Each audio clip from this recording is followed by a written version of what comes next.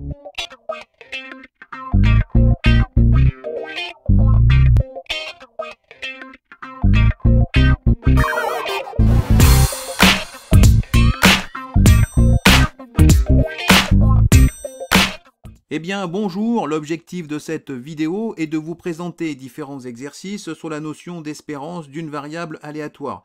Alors cette vidéo est de niveau première technologique. On va commencer par l'exercice numéro 1, soit grand X, la variable aléatoire correspondant à la distance moyenne en kilomètres parcourus à pied par jour par un randonneur.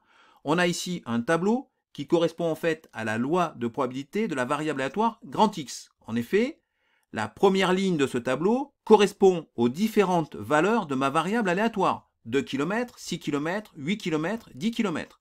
La deuxième ligne de ce tableau correspond aux différentes probabilités associées à chaque valeur de ma variable aléatoire. En effet, la probabilité de parcourir une distance de 2 km est de 0,1. La probabilité de parcourir une distance de 6 km est de 0,5. La probabilité de parcourir une distance de 8 km est de 0,25. La probabilité de parcourir une distance de 10 km est de 0,15. Alors, dans une loi de probabilité, on doit vérifier que la somme de toutes ces probabilités associées à chaque valeur de la variable aléatoire, eh bien que cette somme est bien égale à 1. 0,1 plus 0,5 plus 0,25 plus 0,15 est bien égal à 1. Ça marche. On nous demande de calculer et interpréter l'espérance de grand X. Alors, vous pouvez arrêter la vidéo si vous le souhaitez pour réaliser l'exercice. On va ensuite corriger. Alors, avant de commencer la correction, je vais faire un petit rappel sur la notion d'espérance mathématique d'une variable aléatoire grand X. Si ce rappel pour vous n'est pas assez complet, je vous conseille d'aller voir une vidéo de cours que j'ai déjà réalisée sur la notion d'espérance mathématique d'une variable aléatoire. On rappelle que l'espérance mathématique d'une variable aléatoire grand X est le nombre réel noté E de grand X égale P1 fois X1 plus P2 fois X2 plus ainsi de suite plus Pn fois Xn. Alors X1, X2 et ainsi de suite jusqu'à Xn correspond aux différentes valeurs de ma variable aléatoire. P1, P2 et ainsi de suite jusqu'à Pn, cela correspond aux différentes probabilités associée à chaque valeur de ma variable aléatoire. En effet, la probabilité pour que grand X soit égal à X1 est égale à P1. La probabilité pour que grand X soit égal à X2 est égale à P2. Et ainsi de suite. La probabilité pour que grand X soit égal à Xn est égale à Pn. Alors, il est très important de vérifier dans une loi de probabilité, je le répète, que la somme de toutes ces probabilités soit bien égale à 1. Alors, maintenant qu'on a rappelé la formule, ce qui est intéressant, c'est de comprendre ce qu'il y a derrière cette formule d'espérance mathématique d'une variable aléatoire. Si je répète un très grand nombre de fois mon expérience aléatoire, ma variable aléatoire, grand X, va avoir un très grand nombre de valeurs. Et si j'effectue la moyenne arithmétique de toutes ces valeurs, eh bien la moyenne arithmétique de toutes ces valeurs va correspondre à l'espérance mathématique de ma variable aléatoire, grand X. Mais attention, pour que cela marche, je dois répéter un très grand nombre de fois l'expérience aléatoire. Si par exemple, je répète que 2 fois l'expérience aléatoire, ma variable aléatoire grand X va avoir 2 valeurs. Si j'effectue la moyenne de ces 2 valeurs, eh bien la moyenne arithmétique de ces 2 valeurs ne va pas correspondre à l'espérance mathématique de ma variable aléatoire grand X. Alors maintenant, on va effectuer le calcul. On a donc E de grand X égale 0,1 fois 2 plus 0,5 fois 6 plus 0,25 fois 8 plus 0,15 fois 10. À chaque fois, ça correspond à la probabilité multipliée par la valeur de la variable aléatoire. 0,1 fois 2, 0,5 fois 6, plus 0,25 fois 8, plus 0,15 fois 10. J'obtiens 6,7 km. Il est important de remarquer que l'unité de l'espérance mathématique d'une variable aléatoire est la même que l'unité de la variable aléatoire elle-même, ce qui est tout à fait normal.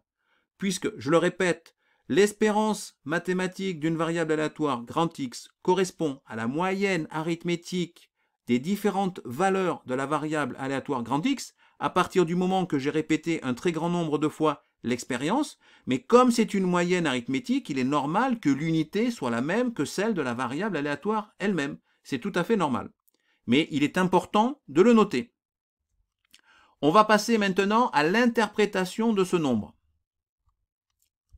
Si le nombre de randonnées est important, alors la moyenne des distances sera de 6,7 km.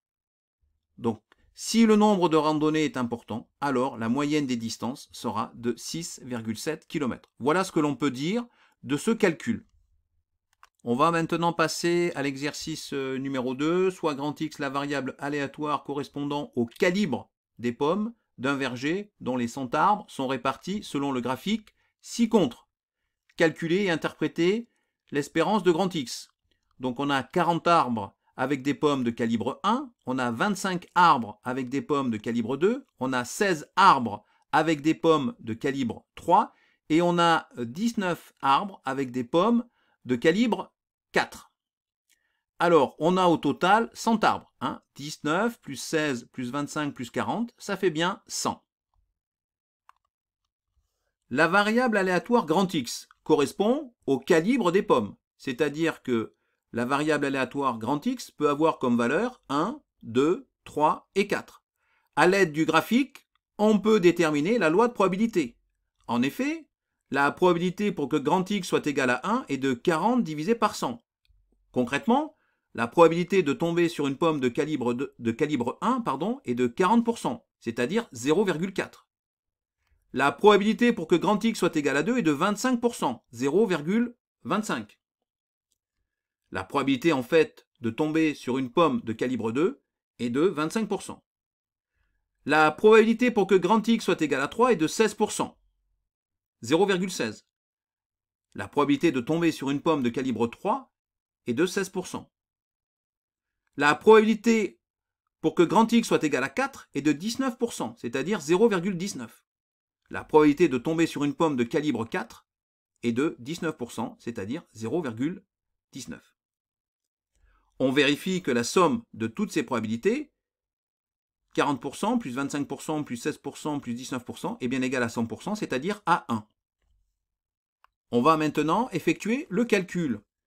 L'espérance mathématique de la variable aléatoire grand X, E de grand X, est donc égale à 1 fois 0,4 plus 2 fois 0,25 plus 3 fois 0,16 plus 4 fois 0,19 et on obtient 2,14. On obtient 2,14. Voilà ce que l'on obtient à travers le calcul de l'espérance mathématique de la variable aléatoire grand X. On va maintenant passer à l'interprétation de ce calcul.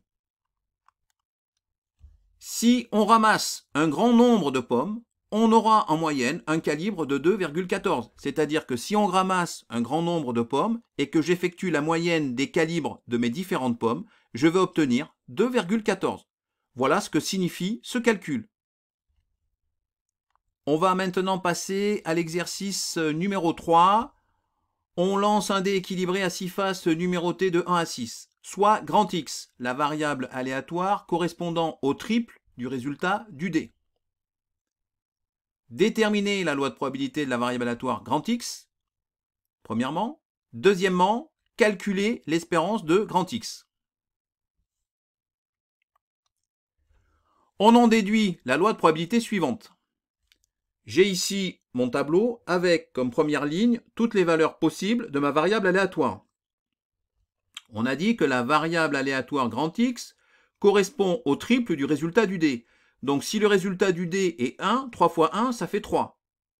Donc on a une probabilité de 1 sur 6. Pourquoi? Puisque j'ai affaire à un dé qui est équilibré, à 6 faces. Ensuite, j'ai une valeur pour ma variable aléatoire de 6, puisque si le résultat du dé est 2, le triple de 2, 3 fois 2, c'est 6, avec une probabilité de 1 sur 6.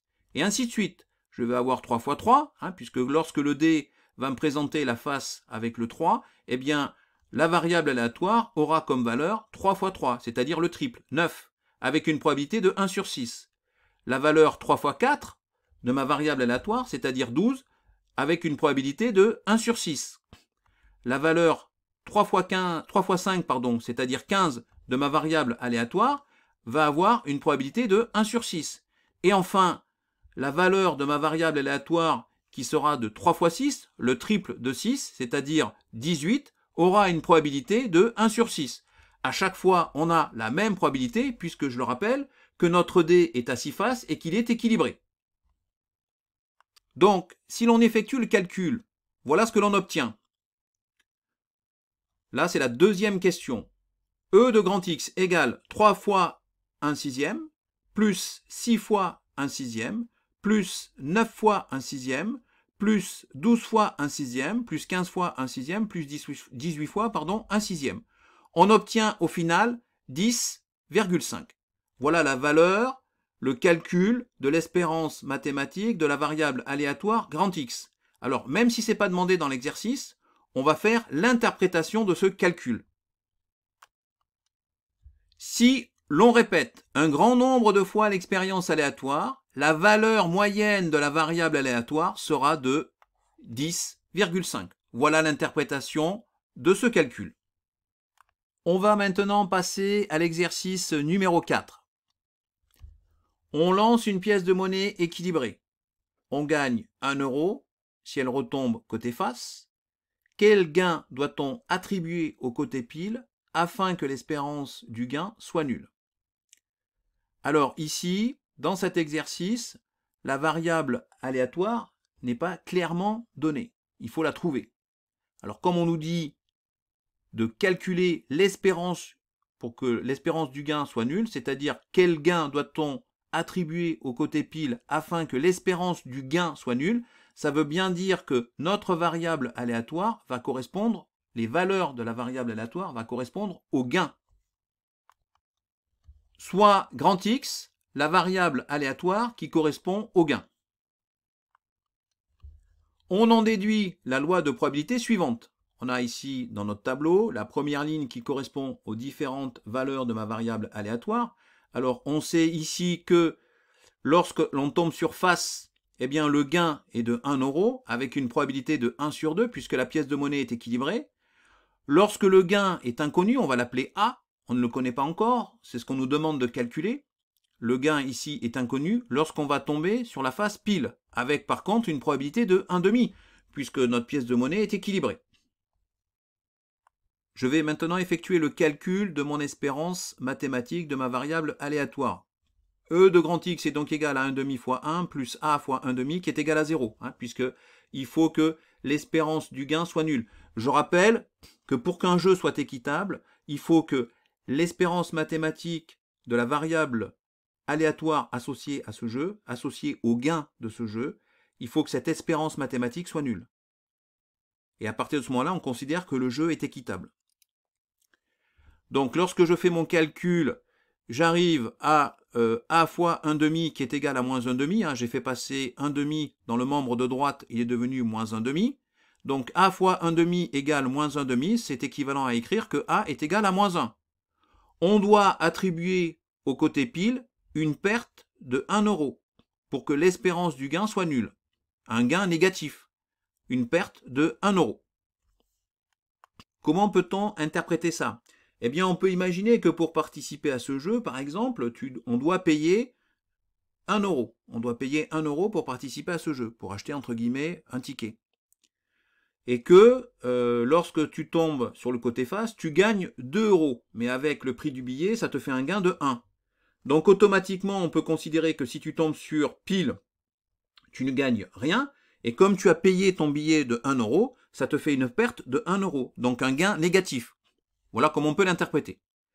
En tout cas, tout ce que l'on a pu trouver, c'est que pour que l'espérance mathématique du gain soit nulle, il faut attribuer un gain négatif lorsqu'on tombe sur le côté pile, un gain de moins 1 euro.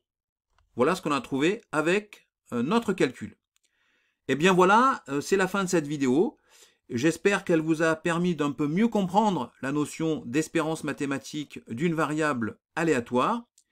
Et je vous dis évidemment à bientôt sur la chaîne YouTube Skol Mathématiques.